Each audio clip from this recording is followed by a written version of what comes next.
Assalamualaikum warahmatullahi wabarakatuh. Selamat pagi anak-anakku semuanya. Berjumpa kembali dengan saya Elis Nurjana yang akan menyampaikan materi pelajaran PPKN untuk kelas 10 di semester pertama ini.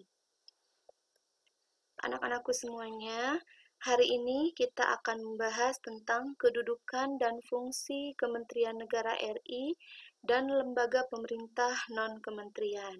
Itu materi yang akan kita pelajari saat ini. Tujuan dari pembelajaran hari ini, kita akan mengetahui siapa saja yang memegang kekuasaan di lembaga legislatif dan wewenangnya apa saja kekuasaan lembaga legislatif itu. Itu tujuan pembelajaran yang pertama. Tujuan pembelajaran yang kedua, kita akan mengetahui siapa saja yang memegang kekuasaan di lembaga eksekutif dan wewenang dari lembaga eksekutif itu apa saja. Yang ketiga, kita juga akan mengetahui pemegang dari kekuasaan lembaga yudikatif itu siapa saja dan wewenangnya itu apa aja. Yang keempat, tujuan pembelajaran hari ini yaitu mengetahui kedudukan dan fungsi Kementerian Negara RI dan lembaga pemerintah non-kementerian. Anak-anakku semuanya, di minggu kemarin kita sudah menjelaskan materi-materi yang berhubungan dengan masalah lembaga-lembaga negara atau yang memegang kekuasaan negara. Lembaga yang memegang kekuasaan negara di negara kita itu ada 3, ada lembaga legislatif, eksekutif, dan yudikatif, itu hanya mengulang saja. Nah, hari ini kita akan mengetahui tugas wewenang dari lembaga-lembaga tersebut. Yang pertama yang akan kita bahas itu adalah lembaga legislatif. Nah, seperti yang sudah disampaikan di minggu-minggu sebelumnya, tugas dari lembaga legislatif itu adalah membuat sebuah peraturan. Nah, ini ya, membuat peraturan. Nah, di sini juga kalian harus tahu siapa saja yang berwenang untuk membuat sebuah peraturan di negara Indonesia. Nah, yang memegang jabatan dari lembaga legislatif itu, yang pertama, kalian harus tahu anggota DPR, ya, dan DPD. Mereka ini, DPR dan DPD ini akan menduduki sebuah lembaga yang namanya MPR. Ya, makanya disebut sistem bikameral di sini. Jadi, lembaga legislatif itu yang pertama itu ada anggota DPR, ada anggota DPD, mereka duduk bersama di sebuah lembaga yang bernama MPR. Jadi MPR kita itu terdiri dari 2 kamar, yaitu DPR dan DPD. Nah, sekarang kita masuk ke provinsi. Nah, di provinsi, siapa yang memegang kekuasaan legislatif? Yaitu DPRD provinsi. Kalau di kabupaten atau kota yang memegang kekuasaan legislatif atau yang membuat peraturan itu adalah DPRD kabupaten untuk di kabupaten, sementara DPRD kota untuk di kota. Kesemua lembaga legislatif ini dipilih melalui pemilihan umum. Jadi, kalau seandainya ingin menjadi anggota DPR, DPD, DPRD provinsi, DPRD kabupaten dan kota, harus melalui pemilihan umum yang dicalonkan melalui partai-partai politik. Nah, sampai sini mudah-mudahan paham ya anak-anakku semuanya. Kita lanjut materi selanjutnya. Nah, kalau sekarang kita bahas ke lembaga eksekutif. Lembaga eksekutif tugasnya sudah dijelaskan sebelumnya, yaitu menjalankan sebuah peraturan. Nah, siapa yang memegang lembaga eksekutif? Lembaga eksekutif kalau di pemerintahan pusat dipegang oleh presiden dan wakil presidennya. Ya, nanti dibantu presiden dan wakil presidennya oleh para menteri. Nah, sementara kalau di provinsi, siapa pemegang kekuasaan eksekutif? Yaitu gubernur dan wakil gubernur. Sementara kalau di kabupaten atau kota, pemegang kekuasaan eksekutif itu adalah bupati atau wali kota. Kesemuanya ini dipilih melalui pemilihan umum juga. Sampai sini paham ya anak-anakku semuanya? Nah, kita lanjut. Nah, presiden kan sebagai pemegang kekuasaan eksekutif. Negara kita kebetulan memiliki sistem pemerintahan, yaitu sistem pemerintahan presidensial, di mana kedudukan presiden itu sebagai kepala negara juga sebagai kepala pemerintahan.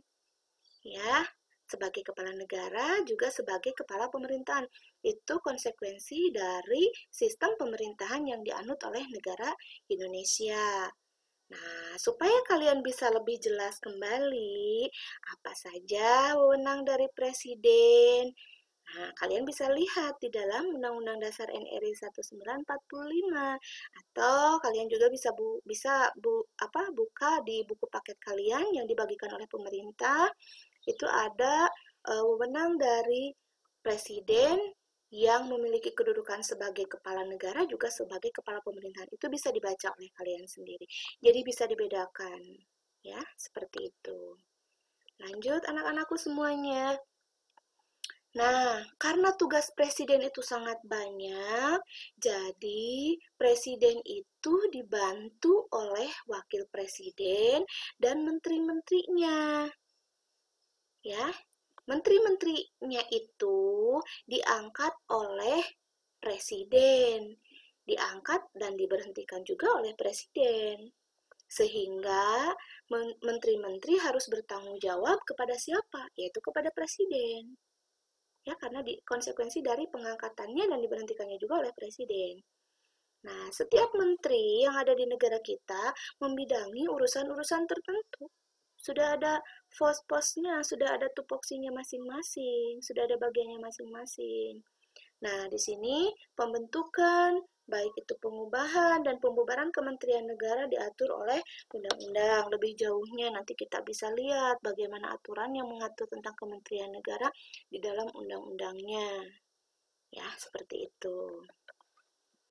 Anak-anakku semuanya, klasifikasi Kementerian Negara RI ini supaya bisa lebih rinci lagi dalam membacanya, kalian bisa buka buku paket PPKN-nya yang dibagikan oleh pemerintah di halaman 15-18. Ini membahas tentang klasifikasi dari Kementerian Negara RI.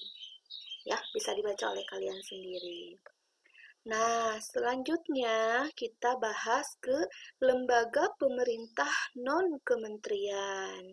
Nah, di negara kita juga ada lembaga non-kementerian.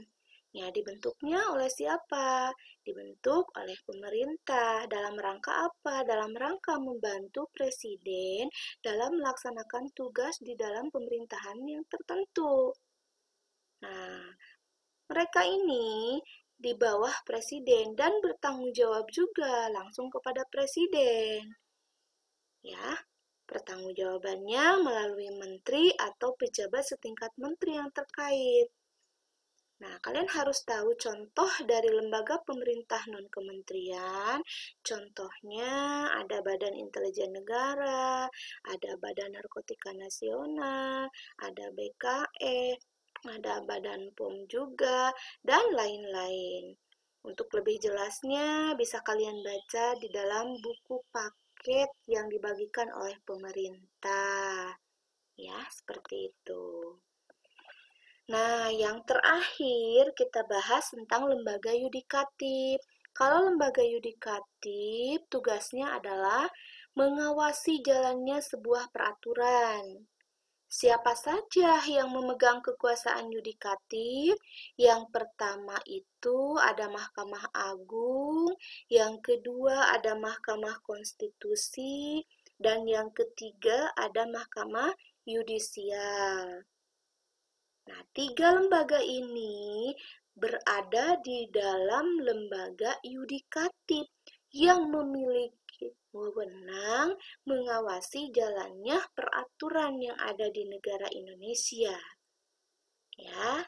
Nah, kalian bisa cari wewenang dari Mahkamah Agung, Mahkamah Konstitusi, dan Komisi Yudisial bisa dilihat di dalam Undang-Undang Dasar NRI 1945. Cari kalian wewenang dari Mahkamah Agung apa, Mahkamah Konstitusi apa, Komisi Yudisial juga apa. Ya, supaya bisa lebih jelas, supaya bisa lebih lengkap lagi materi yang kalian pelajari. Nah, anak-anakku semuanya, pembelajaran hari ini saya cukupkan sekian. Mudah-mudahan materi yang saya sampaikan ini bisa kalian pahami, ya, bisa kalian pahami, dan kalian bisa mengerjakan tugas-tugas yang saya sudah perintahkan di dalam pembelajaran untuk hari ini. Mudah-mudahan kita semuanya sehat, bisa berjumpa kembali di dalam pembelajaran materi selanjutnya. Terima kasih atas perhatiannya dan jangan lupa like and subscribe-nya. Wabillahi taufiq wal hidayah. Wassalamualaikum warahmatullahi wabarakatuh.